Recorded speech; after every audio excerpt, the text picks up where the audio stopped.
Good morning and welcome to Good Morning Africa here on Housing TV Africa.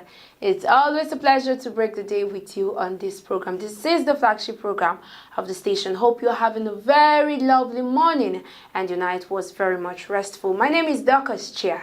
And I am Perpetua Yolaha. Yeah, Petra, it's really nice to have you on the program. Good morning. Great being here. Thank you. You're looking good, I must say that. Thank you so much. How are you doing? I'm fine. How was your night? Great. Just the rains. I mean, it's been raining a couple of days now. I literally had to stop by the market yesterday going home to get an umbrella. I was going to mention something that I thought just like you were in my mind, because I was going to mention something about the rains, you know. You know, it's been raining like consistently for some days, not just in Abuja here. I feel it's everywhere. Yes, yeah. I've been speaking to a few friends and they're like, when we talk, they'll be like, oh, it's also raining here. For Lagos, for 4 days now, they've been having rain. Constant rain, yeah. You know, consistently and everything. And I think the weather this particular time around is something else. I think from last year to now, if you notice during the Christmas period, we weren't even feeling the Harmattan. The Harmattan that much. Yeah, there's been a lot of climate change. Yeah. Yes.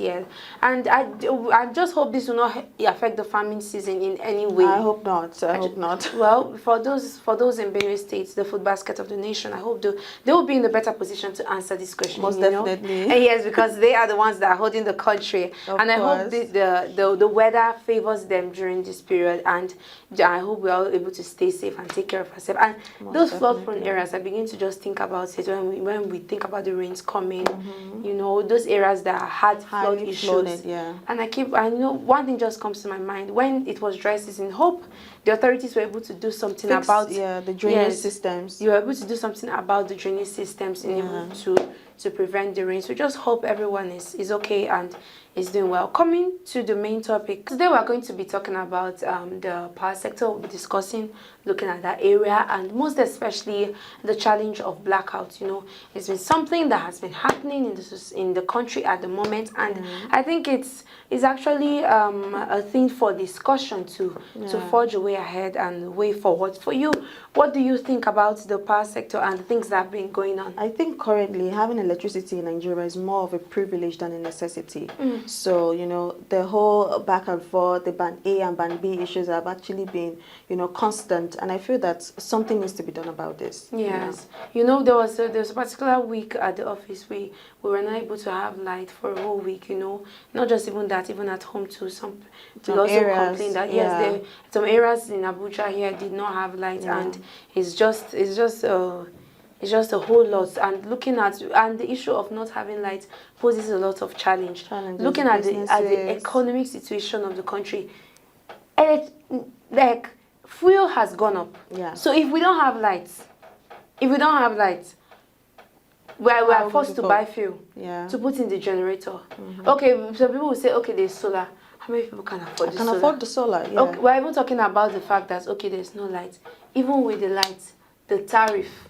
It's so high. The money is not when you recharge your meter, it's not even staying up so to long. 3 days. Yes, a lot of issues surrounding it. Not just the fact that light is becoming a privilege, a luxury thing instead of a basic amenity for life. But we don't want to talk too much about this, delve into it already, because we don't have the answers. We're not professionals, we're just messengers. But we already have our guest who is on standby, waiting to, you know, begin to speak to us on this topic. Yes, joining us to discuss more on this, open our eyes to what needs to be done and the nitty-gritties of this particular issue. But before we bring our guest on board, let's just take the charge for this morning, and also then we shall take a background report on this particular topic. So do stay with us. It's still Good Morning Africa here on Housing TV Africa.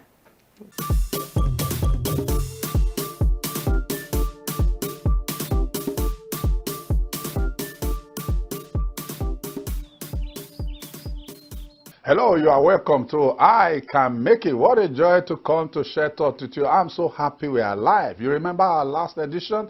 I was talking about life. It's a journey. It's not a 1 meter dash. There are so many challenges that come our way if we are patient and willing and obedient, we will eat the good of the land.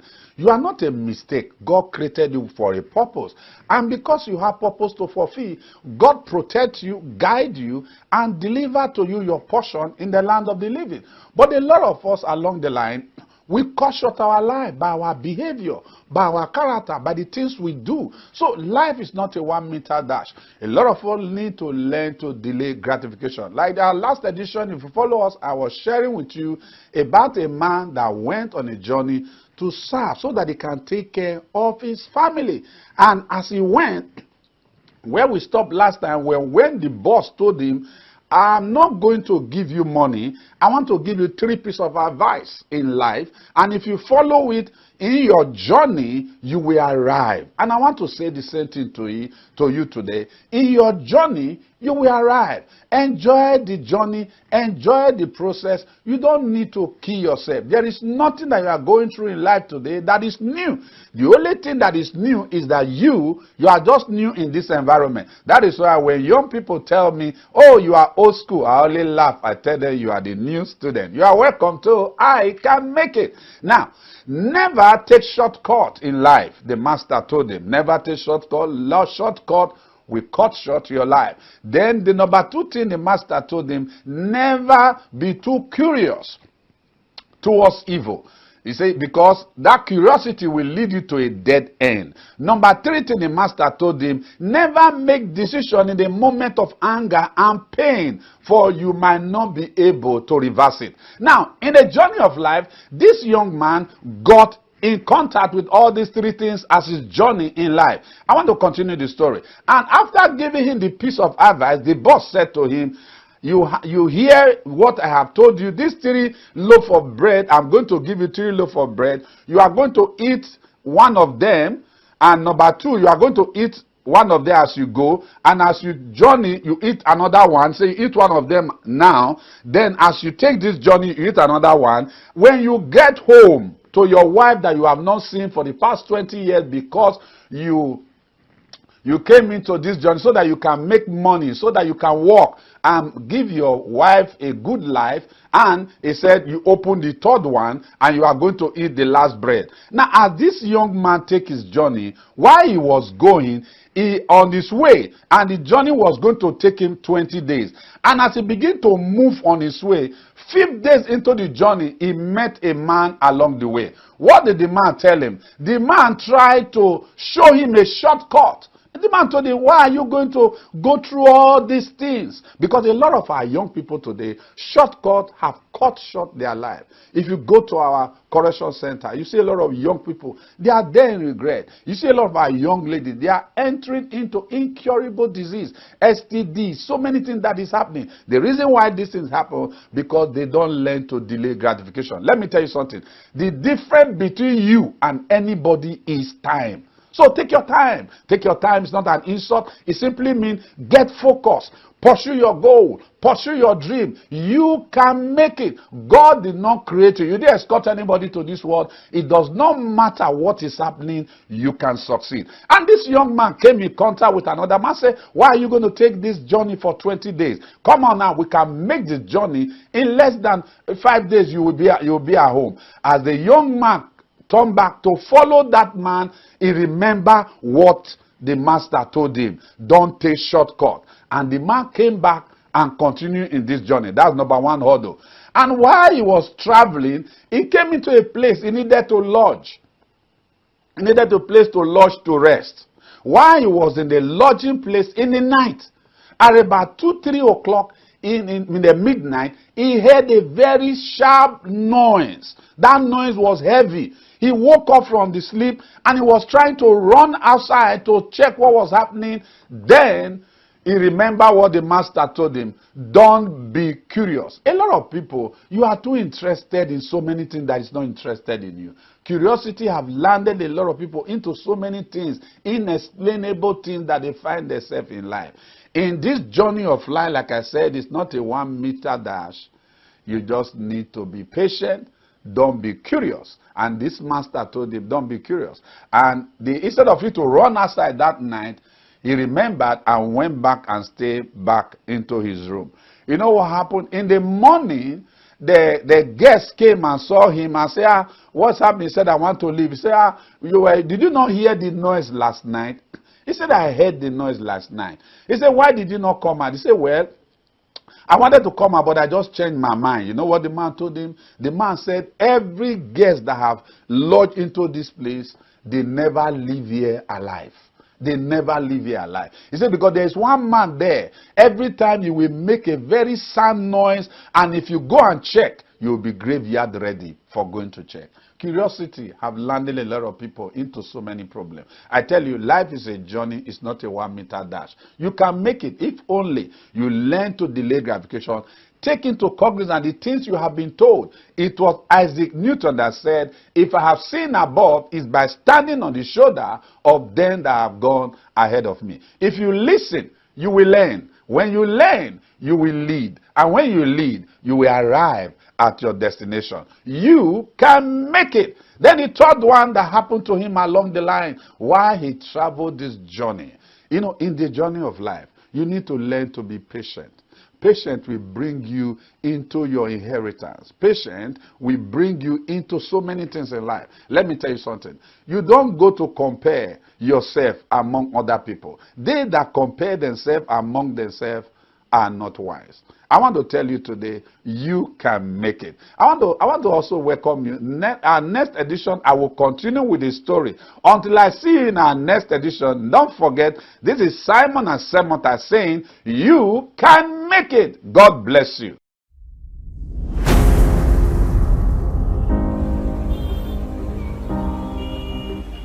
When the city is getting too loud,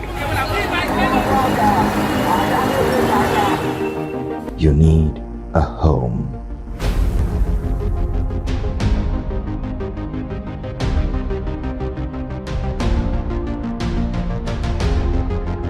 Home is love, peace, and tranquility.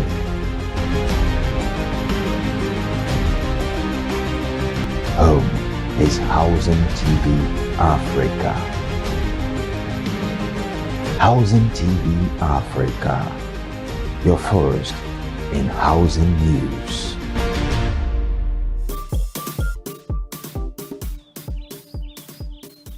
Electricity remains one of the most critical drivers of economic growth and national development, from homes and hospitals to schools, businesses and industries. Access to stable power supply plays a vital role in improving productivity, supporting economic activities, and enhancing the overall quality of life. However, despite being Africa's largest economy and one of the continent's leading oil and gas producers, Nigeria continues to grapple with persistent electricity challenges characterized by frequent blackouts, recurring grid collapses, inadequate power generation, and rising energy costs. Over the years, successive governments have introduced several reforms, including the privatization of the power sector, investments in transmission infrastructure, and renewable energy initiatives aimed at improving electricity supply across the country. Yet, many Nigerians still depend heavily on generators and alternative energy sources to power their homes and businesses, while industries continue to struggle with high cost of energy and operational disruptions caused by unstable electricity supply. Why is Nigeria still battling persistent power outages despite enormous resources and investments in the sector? Why are the major challenges? And more importantly, what are the practical solutions? These and other questions are what the show Good Morning Africa will address.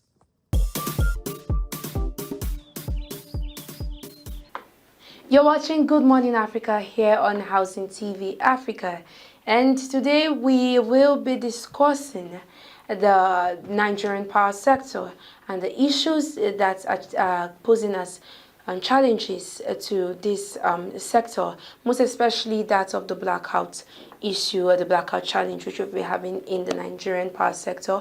And joining us on the program to discuss this particular topic is the Executive Secretary, Power and Energy Consumer Advocate of Nigeria, PECAN, and also the National Secretary and Nigerian Electricity Consumers Advocacy Network, NECAN, Uket Obongai. Good to have you in the studio, sir. Thank you to for have you, having me. sir. Thank you Yeah. for having me. It's All a right. pleasure. How are you doing? I'm doing great and fine. And you? I'm good. Yeah, I'm good. that's great. How's your week been so far? Well, like you said, we are discussing blackout. I've not had power. Wow. Wow, so this is very relatable. Yeah, so that is Wow. why I accepted to come. In as much as being in a sector that has to deal with a power sector, it has to deal with issues in the power sector, so you're still experiencing the light issues. Of course, recently the service provider, Abuja Electricity Distribution Company, sent notice that my axis here, that they were doing whether maintenance or whatever. Before this time, it was relocation of power lines. You recall. So from Lugbe down to Lokogoma, Apo, and so forth, we were taken out. Back out completely. Of course, of course. Yes. So sorry to hear and that. apart from that, issues of load allocation, what is called daily load allocations, to when it drops, because the distribution company don't generate. Yeah. When the GenCos don't generate, what they generate is what is transmitted. And they have to have their own share, which they distribute to consumers, though they have their own internal bottlenecks that they call they contribute to the blackouts. Okay, sir. So before we delve into the challenges itself, I would want you, as someone who is in that in this particular, I see you an advocate, you and your society advocates for things and policies in the power sector. So I would want you, before we delve into the challenges itself and begin to ask why and the way forward, I would want you to just give us an overview of how the power sector, how would you describe the power sector, let's say 10 years ago, and what we are seeing now, or how it has been so far. What would you have to say about the Nigerian power sector? Do you think it's moving forward, or it's going back, or it's a situation of we have even lost what was developed then? We have been stuck Yes. in one place. Yeah. Well, thank you for that question. If we have to go back to the beginning, we had Electricity Corporation of Nigeria, ECN. We started from there. Then sometime around the 70s, after the war, it became NEPA, Nigerian Electricity, how do you call it? Power Authority or something like that. Then we now metamorphosized into what PHCN, Power Holding Companies. The other one, NEPA, as children were calling it Never Expect Power, always. It's still NEPA, then we anytime, now any day. We now moved to Power Holding Company. That one, they are still holding the power. So that's But generally, the evolution to where we are has been the desire for the federal government, the various governments at the center, to make electricity available to Nigerians. But we've not really gotten it right. And it is even worse now than it was before. Because if you look at what is being generated compared to the population of Nigeria and what was generated then, and you look at what we call kilowatt per capita, that's what the average Nigerian consumes per day in electricity, is lower now than it was before. The problem that led to where we are, I have always said it is corruption. Corruption. Now, in those days, it was even better in those days, because growing up in this country, before NEPA would take light, there will be an outage. Say today is what, 28? Before there will be outage May 28. They begin the announcement at the beginning of the month. At the beginning of the month. And as children of the Civil War, those of us, our parents were carried to run the Civil War, we were the little children. I am aware that despite the shooting, the bombing in the old eastern region, the cities that had electricity, there was no blink. There was no blink, not 1 second blink. And that's normal Nigeria now. If something like that happens, There was no blink. immediately. Enugu, where we stayed, as little babies, children, I am aware that while the Nigerian troops have captured up to, at the point they call 9th mile, and were entering Enugu, the section Enugu was into, the Nigerian troops were in one section, the Biafran soldiers were in one section. They were shooting, bombing, yet there was no outage for 1 second. 1 second. The power was running continuously. We never knew of this up NEPA until after the Civil War. Wow. And all this is because of the centralization of the power sector. Then people coming in. The eastern region where we come from, we had a farm power plant that was generating electricity and Oji River power plant. And most of these were using coal, particularly at Oji River. But we abandoned the coal so they could have a reliable, affordable electricity, which was 24/7. We never knew. And we never knew that, in fact, it was when we were almost in secondary school that we started hearing of outage. Outage. It was a strange thing to say they are taking light. Now we could just sit and just hear like the national grid So has now fallen. the reason why we are where we are, basically, like I said, it is corruption. Yes, basically, because if you look at the various sectors, it's corruption, corruption, corruption. Now, why did we go the privatization? Why? It was the federal government that was running it. And the moment the federal government, centralized it, initially it was regional. Like I said, the eastern region had their own western and so forth. So sorry to cut you in. You just mentioned privatization. Earlier you mentioned decentralization, and it's one of the things that has one of the things that the government had done in order to be able to cushion the challenges that were being faced in the power sector, and also to make sure that every state, every individual, they cater to Nigerians in the country, which normally, if you think of what these things are supposed to do, it's supposed to help this. When you think of decentralization, every state owning that, it's a good thing. In the side of revenue generation, it helps.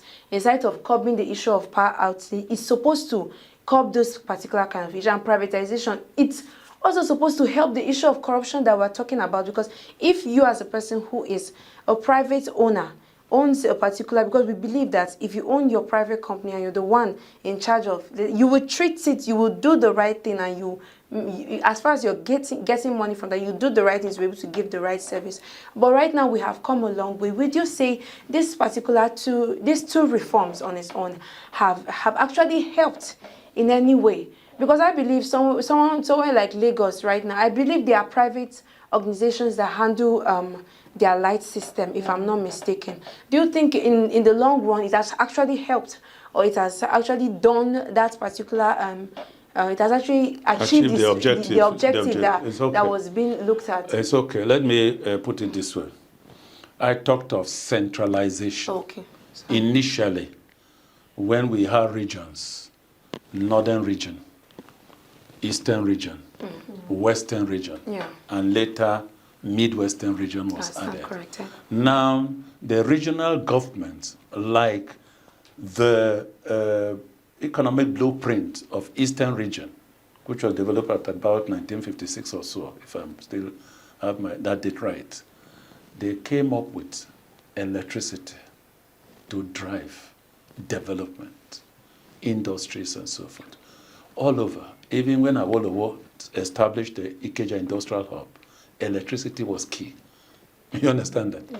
Now, At that level, every region was doing everything possible to make sure that electricity worked in their region, like Eastern region I told you of. They had 2 power generation plants, Afam power plant, which is in Rivers State, and in Niger Delta, and Ochi River, powered by coal.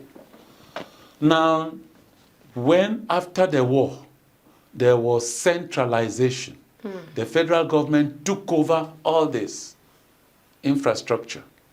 And as it is typical of anything that is federal government, run by government, you have incompetent people that have been brought in, those whose focus was on what they can get, not what they can put into the system. Then corruption came in, corruption in terms of the appointment of those who should head strategic organizations that should make these things work. And we started having problems. Children were very soon, no notice, we have blackout. And we were shouting, we were the ones who started up NEPA as children in this country. And now in 2024, 2023, Olusegun Obasanjo's administration came up and they said, no, the federal government does not lack the capacity, the financial capacity, the technical capacity, and others to run the power sector in a vast country like Nigeria, with a population then hanging between 150 to 180 million, which is about 200 to 230 million now. And it came up with the concept of privatization, which of course in itself was a very good idea. But the privatization was wrongly implemented because the models that were used in the privatization were faulty.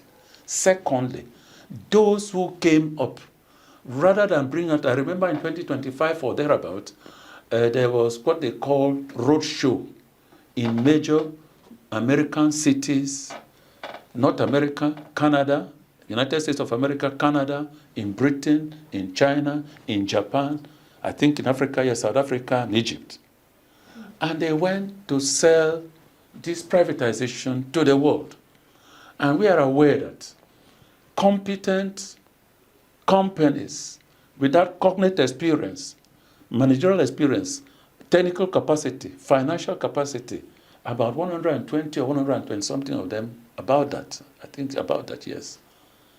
They bought the expression of interest form, which was then sold at $25,000. And they came down here to conduct due diligence on the assets that were to be privatized. One, to cover up corruption.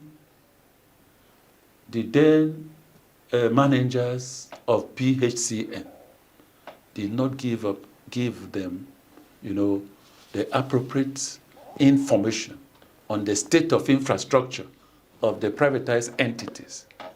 And they were the federal government was to give us 60% of the equity holdings to the investors to bring in the money. And that was done by the Goodluck administration between 2011, 2012, and 2013. And eventually it was consummated on the 1st of November, 2013, where 60% of the equities were given out to investors. But what happened then was that the investors in generation and distribution, because the middle section there is transmission, is 100% owned and run, operated by the federal government. Generation is in the hands of private companies. Distribution in the hands of private companies. Now, between generation and distribution, the entities there paid what we call acquisition capital. They paid equivalent of the 60% share holding in these companies, right? But after that, they lacked further capacity, financial capacity, to invest, upgrade, and expand their networks. apart from the GenCos, the generation companies, the DisCos were not able and are still not able. Rather, they became rent seekers who sit to collect monies. And because of that, they were unable to, like I said, invest on expansion, upgrade and expansion of distribution infrastructure. Now, a key component in revenue generation called the meter. The meter in electricity, it is a revenue assurance and guarantee tool because it measures electricity supplied and electricity consumed. Yeah. For instance, yesterday I bought energy for about 25,000 naira into my meter. I have already paid. I'm using prepaid meter. Yeah. I've already paid AEDC Yes. for electricity not supplied. So they have collected my money. So now where we are now is that the situation is that the distribution companies at about 11 in number now, apart from the one in Aba, something like that, making it about 12 or so. The 11 discos, as we call them, only paid acquisition capital, but lacked the other capital that was necessary to invest. And because of that, they are unable to meter the customers. And that is why we have the yawning metering gap in the sector. In 2017, 2016, 2017, 2018, I conducted a study using just somewhere behind Lokoguma here. And the revenue-based collection in that area was less than 10 million. So when we moved in there, and they had about 11 or 12 distribution transformers in that location. We moved in there.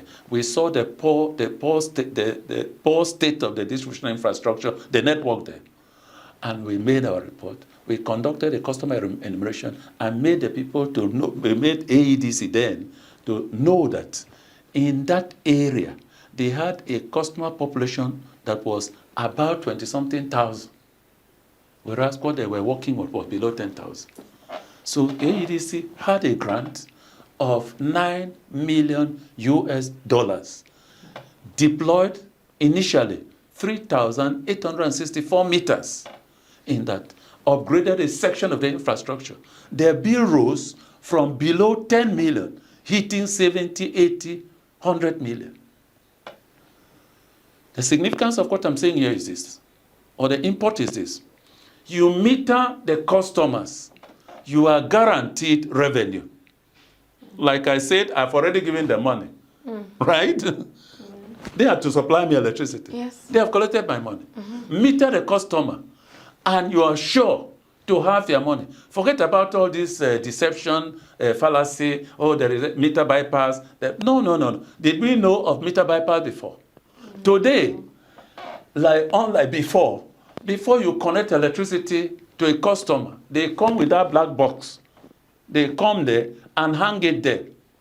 Before, and even today, it is in the regulations and the status that a customer who applies for electricity, the distribution company must first install a meter before connection.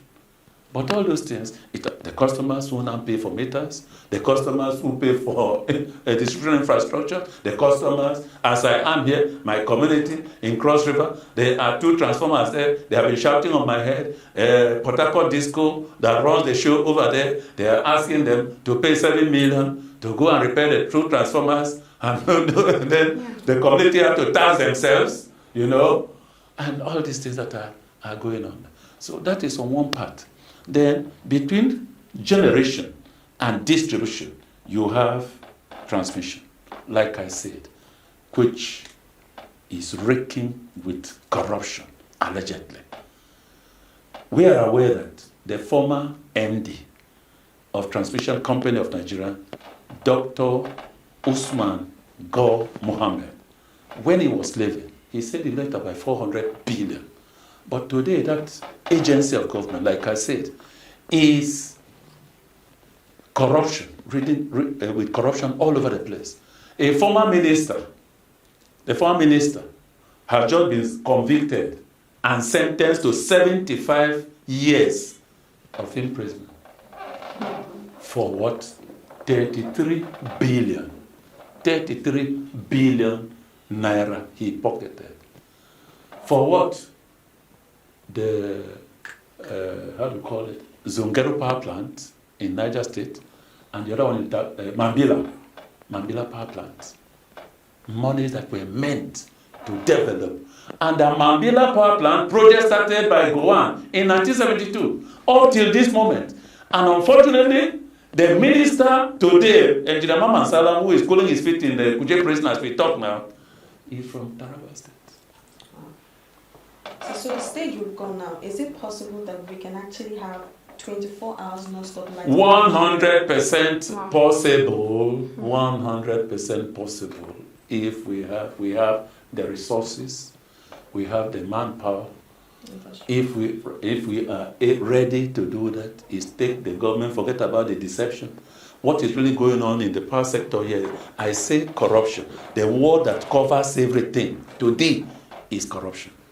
Corruption. When we are talking of corruption, let me bring it down. Yes, that's what now. I'm Between you have 23 or 24 gas-powered plants that depend on gas. Initially, they were blaming it on vandalism of gas pipelines in the Niger Delta. Yeah. They dealt with that one. We are no longer talking so much about that one now. But what is going on there, allegedly, is that gas companies, and incidentally, all the gas companies that are operating in Nigeria, the federal government retains 40% equities. And they are represented in the boards of these gas companies. Now, invoices over invoicing takes place there allegedly within the gas, that is between the gas companies and the GENCOs. In other words, allegedly, where the GENCO, a particular plant, generates about 500 million naira worth of electricity. During invoicing, because of the corruption allegedly that is going on there, that 500 million will turn to 5 billion. Then you come now between the, how do you call it? Between transmission now and the GENCOs, we hear over invoicing going on there. Over invoicing. Gas to GENCOs, GENCOs to transmission, then transmission to the discos. It is running deep because particularly the distribution companies. Sometime ago in 2024 rather, the regulator, Nigerian Electricity Regulatory Commission, invited some of these operators to come and give us a rundown of the activities and so forth.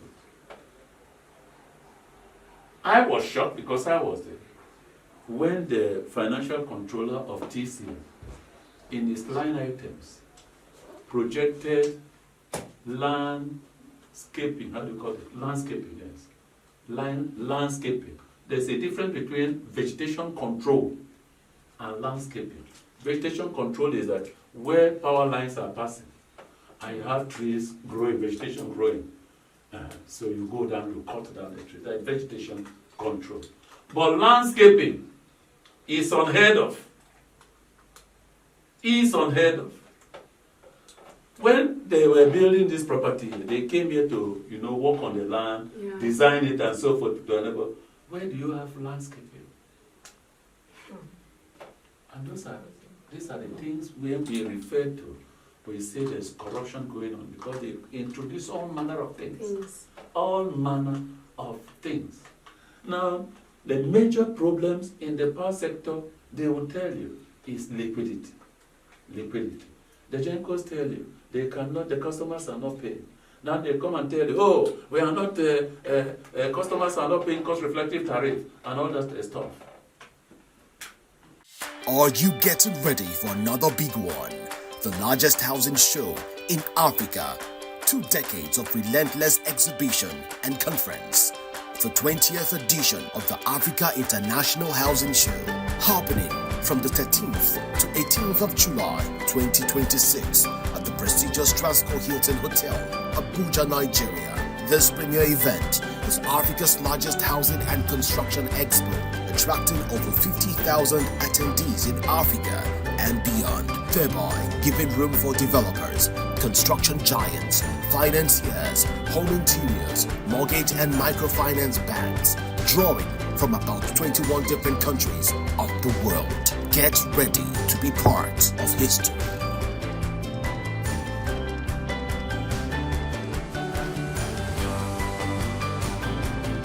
Welcome back to Good Morning Africa. If you're just joining us, we're still talking about the power sector, and we'll have Mr. Uket Obonga in the studio with us. So to continue on this topic, the Band A and Band B issues have made it a bit on a premium package. What do you have to say about this? Tariff bans came into effect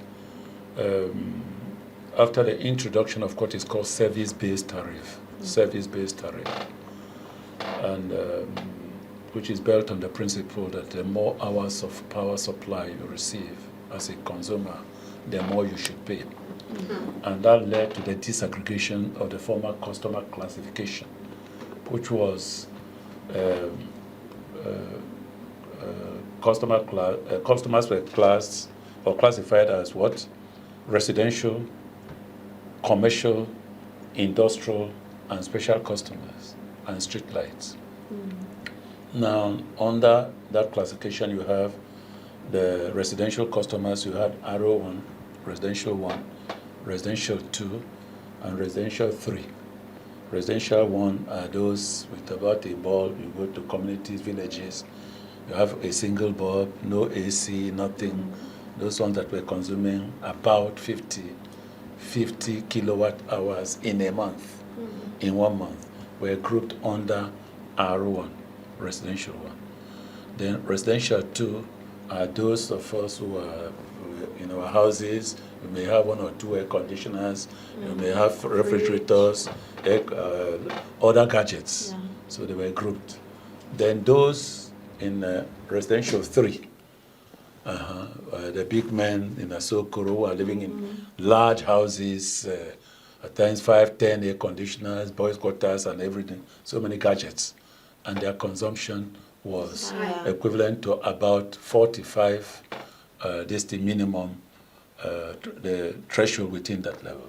So they were to pay higher. They pay. So so now they disaggregated this customer classification, and now introduce tariff bands. You have band A, band B, band C, band D.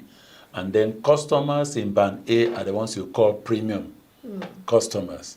They're the ones that are now paying more because the discourse committed to supply minimum of 20 hours daily, minimum of 20 hours of electricity to this category of customers, the ones we call premium customers.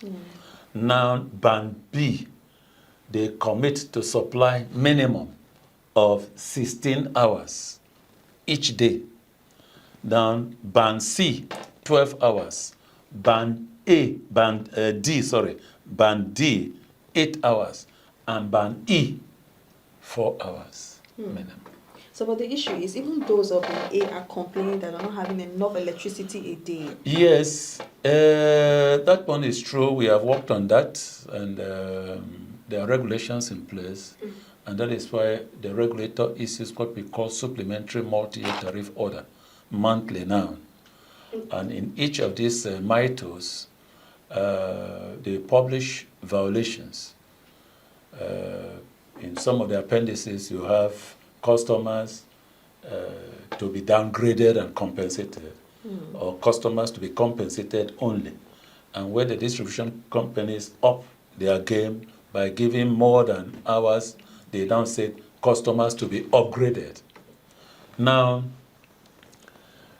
The tariff, basically, what we call a tariff, service-based tariff. Service-based tariff. The word service imply that it is not just available. You must make power available in quality and quantity. So the quality of power supply is there, which in this climate, we are not talking about quality. We are not talking about anything they call. They can bring power now, you cannot, this bulk cannot. They will not assume that they have given supply.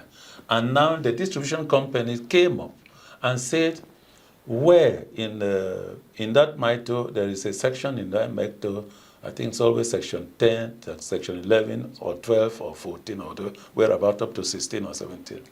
And a section, there's a section there, the section says, which is titled Monitoring and Evaluation of Compliance with the Committed Service Level. Is the subsection there, I paraphrase, says, where, using AEDC in this case, where AEDC or the service provider fails to deliver on committed service level for 7 consecutive days, that the feeder to a band A feeder, where AEDC fails to deliver on committed service level to a band A feeder for 7 consecutive days, the feeder shall be automatically downgraded to the recorded level of supply pursuant to section 6 of order NEC/334 of 2022, in line with the service-based tariff framework.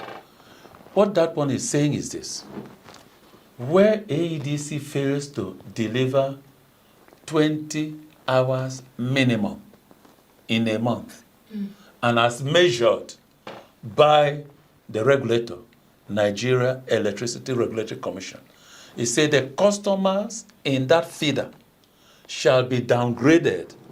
If they gave them below 20 hours, it means they should be downgraded to what? Band B. If they are oversupplied, if customers in band B are now given 12 hours or below 16 hours, they should be downgraded too. But are they doing it? The answer is no. Why? They discuss, they give their own reasons. There's a lot of what they call load rejection. Load rejection, a distribution company is the one that signs in and gives, this is what I'm able to take each day. Because they are now to pay 100% of the load that they receive from NBET or the market operator or TCN. So because of that, liquidity crisis still, and they are unable to collect the revenue, that the amount of money of power, the amount of money for the power given out. So they at times reject, and they are unable. And more so, if TCN is conducting maintenance, or there breakdown, or system collapse, or system disruptions, all those things. Even the GENCOs themselves, we have been having low generation. I think when I checked here, we were dancing around 3,500, 3,900 something megawatts as of this morning. So that is what they are now pushing out across the country. So when the discourse, is the quantity of electricity that they receive that they quill out. So they are still unable to meet this committed service level to customers. Okay. And yet customers are paying so highly. And now they tell you of tariff, cost-reflective tariff and so forth. What is the cost reflectivity? How much does it cost to generate 1 kilowatt of electricity? How much does it cost? We know it. It has been quantified. And even for the light that is being given, it's it's not given as at when due. And when people pay for light, like you have said, it doesn't even, unless the light comes, it doesn't even stay. The amount of days is supposed to stay. Before you know, your light has run out. In a whole month, you're recharging for light more than like how many days. You're spending so much money on it, and you're asking exactly what is the issue. So away from that now, I want us to talk about the impact these challenges have on the society and even businesses as whole in Nigeria. And that electricity drives economic development, industrialization. In fact, it impacts the well-being, the standard of living of people. There was a city that housewives were complaining that because of heat, their husbands are no longer touching. Yeah, okay, to be honest, on the lighter mode, women were complaining that they don't have light. There was so much of heat, so Oga don't want to perform. You heard it. Yes, we heard it. You heard it in Nigeria. So I'm not making it up. So you can see to that level. What of artisans, small businesses and so forth, hairdressers, barbers, welders, all these little businesses. They constitute and contribute, I think they're about 70 million. Yeah. 70 million of this, that segment of small business holders in this country They contribute very who much are to contributing to the GDP of this nation. They pay tax. So at the end of the day, they rely on, okay, was it this morning or yesterday I heard my wife say she gave a dress to a tailor, and the tailor said she cannot really because there is no power, and her generator is gone down. So you can see that these are the practical things that are going on. Some people, how does it affect individuals, even at homes? Yeah. I remember somebody complaining, one of our pastor's wife complaining that she had to dispose of things in the deep freezers, two of the deep, over 120-something thousand. She cooked food, keep things there to preserve them, And make life easier. She had to push them out when she discovered that for how many days there was no supplies, and everything went bad. Then that is at the individual level. Then go to industrial. We are talking of goods and services produced in Nigeria are more expensive. Why do you prefer importation into this country? It is because of the cost of production. And one of the cost of the factors in cost of production is power. That affects power affects the cost of production. Here in Abuja, in the hospitality industry, I know of a man who developed stroke. He has a 52-room hotel, and the whole month they generated less than 3 million because of the dearth of customers, coming in, guests into that place. And at the end of the day, the utility company gave him a bill of 2.7 million when they generated below 3 million. He was burning fuel, diesel, to pay workers, run the place. And when the bill was given to the bank, but what is this? He has stroke because of electricity. So it is affecting every area. Why are we not? What of those in the agro-processing industries? Why do we have a lot of wastes all over? Give the people electricity, all these young men and women go to the villages, do small businesses and so forth. Will they come to Abuja here to be doing Okada and Kekena? Increasing the crime rate in society. So, but you who is in the power sector, would you advise renewable energy in the market? Well, renewable energy is there. Sorry, even to add to that, right now when we talk of the issue of lights, people will say, buy solar, buy solar. You know, but recently, 3 months ago, at the presidential villa, they installed solar system. That is very unfortunate. I mean, the whole presidential the seat of power that can go solar photovoltaic system, then it is very unfortunate. It is very unfortunate. What should the citizens expect? And solar is, they said they needed, they invested, they budgeted 10 billion. 10 billion. That is the federal government. That is your money and my money. To make themselves comfortable. Why not carry that money, put it into, look for ways to make things better? Solar is the alternative. We have various alternative means of generating power, like I said. It's just that we don't have a government, a system, leadership that is working. Because we have abundance of coal, in Enugu State, Kogi State, Ondo State, abundance of coal.